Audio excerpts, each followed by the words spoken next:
In Argentina, on January 28, 2022, a man named Pesce Corrado, 41 years old, and his partner Tomas Aguilo, 36 years old, embarked on a new route up the majestic Cerro Torre mountain.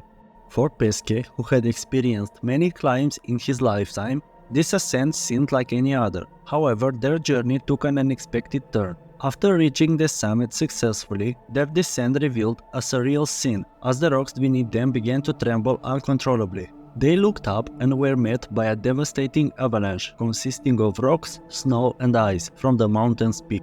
In that frightful moment, their lives flashed before their eyes, and a tragic sequence of guilt, suffering and desperation unfolded.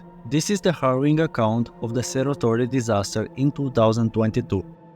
The Cerro Torre, also known as Cerro Shelton, is a magnificent chain of 4 mountains located in Argentina. Climbing it is no small feat, and many brave souls have attempted to conquer its peaks, with varying degrees of success. Especially famous Italian mountaineer Corrado Pesci, considered one of the world's greatest alpinists, devised a unique route that he believed would be less challenging and more efficient. Along with his friend Tomas Aguilo, they planned to start on the east face and reach the summit through the north. While the endeavor wouldn't be without its difficulties, it seemed like a worthwhile attempt. Pesce, filled with confidence, had successfully conquered challenging routes in various mountain ranges, including the Alps, the Himalayas, and Patagonia. In 2014, he successfully scaled the 1100 meters high Direct de la Matille on the north face of the Grand Jorros in Mont Blanc. The following year, in 2015, he accomplished the same feat on the Rolling Stones route of the Grand Jorros, again on the north face of Mont Blanc. Continuing his daring adventures, in 2016, Pesce defied the odds and ascended the exceptionally difficult 1300 meters star route on Bhagirathi mountain in the Indian Himalayas.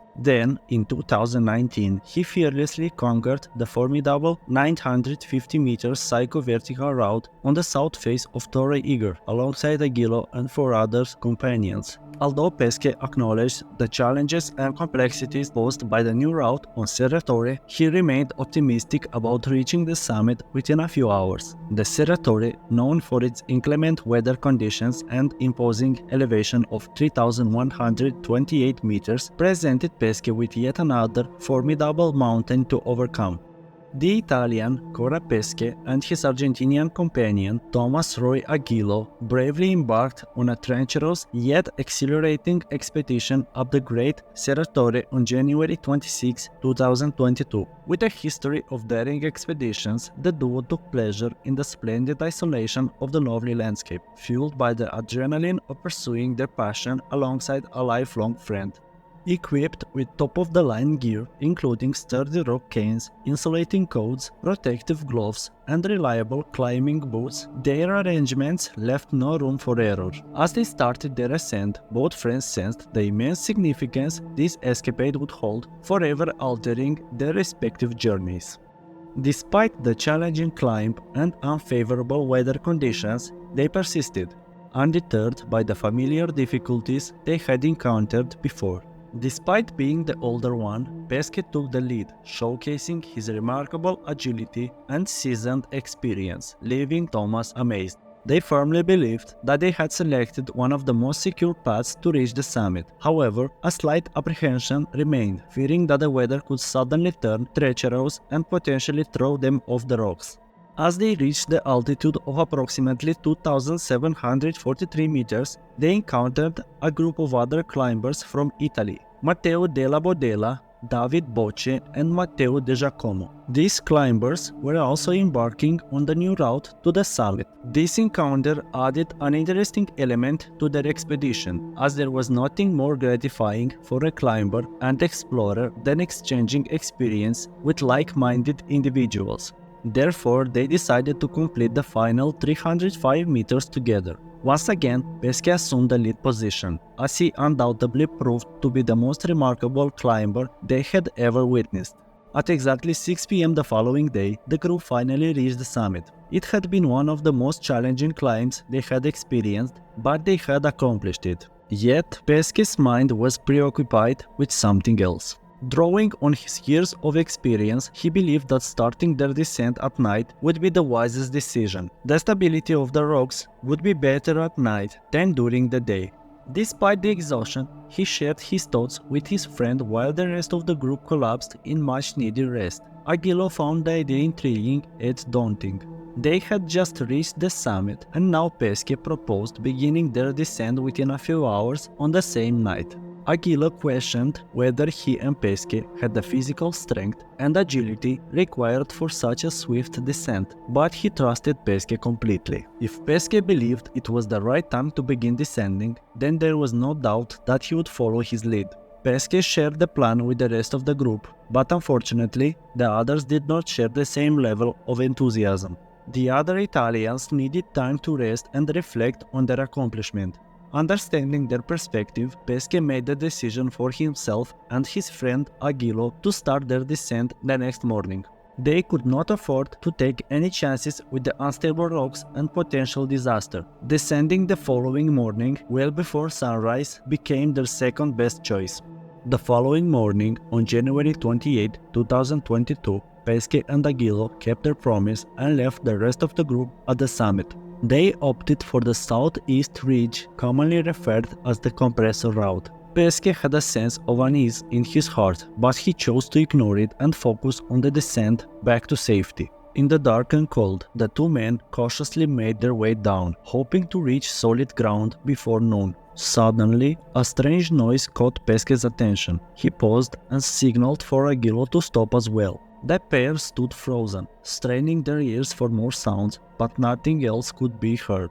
Even the toughest mountaineers become fearful in such situations. After a few tense moments, with no additional sounds, Pesce gave the signal to go on. Just as he reached out to steady himself on a rock, an alarming sensation jolted through him. The ground beneath him rumbled, causing his heart to skip a beat. How could rocks be rumbling, he wondered, and then it hit him. He knew exactly what was about to happen. Slowly raising his gaze, his worst fears were confirmed. An ice mushroom broke free from above, triggering an onslaught of rocks, snow, and ice hurtling towards their position. They were about to be engulfed and crushed. Adding to their plight was the fact that they had nowhere to seek shelter. Both men took a deep breath and instinctively shielded their faces with their hands, bracing themselves for impact. Unfortunately, their resilience was no match for the power of Mother Nature. The avalanche crashed down upon them with a deafening roar, causing serious injuries to both men. Tragically, they were separated in the chaos. Aguilo strained to catch sight of Pesce through blurred vision, his body desperately needing medical attention. Despite being able to somewhat move, Aguilo knew that immediate assistance was crucial to prevent his condition from worsening further. On the other hand, Pesce was buried beneath the weight of the avalanche, on the opposite side of the rock. His injuries were more severe, rendering him completely immobilized. He could barely utter a word or summon the strength to call for help. In agonizing pain, he lay emotionless with only the faint hope and prayer that someone would come to his rescue. Aguilo shouted his friend's name into the void, yearning for Pesce to respond, unsure if he was even alive. Realizing that most of their equipment had been lost in the avalanche, Aguilo's heart sank. All he had left was a headlamp, but he knew exactly what he needed to do. Fortunately, someone had spotted the SOS signal Aguilo signaled with his headlamp. A group of 10 people, led by Alcocer and German alpinist Tomas Aguilo, were summoned to hike for 2 hours up the mountain to reach the base of the Norwegos Camp Glacier and investigate the accident that had happened there.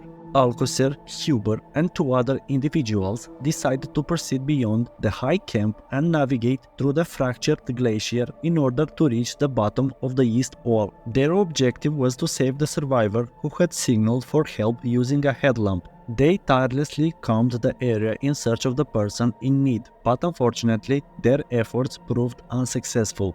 At precisely 5 p.m. on Friday, De La Bodella's team successfully completed their descent down the southeast ridge. where they were met by Alcocer and the rest of Aguilo's rescue team at the base of the wall. Upon hearing about the tragic accident, Dela swiftly utilized his drone to locate Aguilo's position. After several minutes of flight, the drone successfully determined Aguilo's location, emphasizing the urgency of a swift rescue operation. Displaying tremendous bravery, Della Bodella prepared himself to lead the rescue team. It was an extraordinary display of courage for him to descend and return to aid a fellow team member. Undoubtedly, Della firmly believed that he was the most suitable individual to lead the rescue effort, given his recent ascent, which allowed him to familiarize himself with the potential path and avoid any potential obstacles. Despite feeling mentally and physically exhausted, Della continued to climb back up alongside the rest of the rescue team. They discovered Aguilo at midnight, and some team members started descending with him. But Della and Chaili, who was a close friend of Pesce, decided to stay behind in order to search for Pesce. Despite the worsening storm and having only one rope between them, they patiently waited on the triangular snowfield until 3 a.m., hoping for any sign of Pesce. As the temperature dropped and the wind grew stronger, Della Bodella began to experience hallucinations due to exhaustion. Eventually, they made the difficult decision to start their descent. Aguilo was airlifted to the nearest hospital for medical treatment, but Pesce wasn't as fortunate. Despite additional drone deployments, the rescue efforts were halted due to the severe storm. It was deemed impossible for Pesce to survive for such a prolonged period. Finally, after more than 11 hours, they managed to capture drone footage near the accident site, revealing Pesce's body. He had fallen 50 meters below the platform where he had spent the night. Tragically, Pesce had succumbed to the harsh elements and suffered from extreme cold and pain. His once vibrant body now lay motionless, pale and ghostly white. The devastating news of Corrado Pesci's demise quickly spread, but there was solace in the knowledge that he had faced his end with the spirit of a warrior and champion. In every aspect, he truly embodied the essence of a legendary figure. Thank you for watching. If you enjoyed the video, please consider liking this video and subscribing for more videos like this.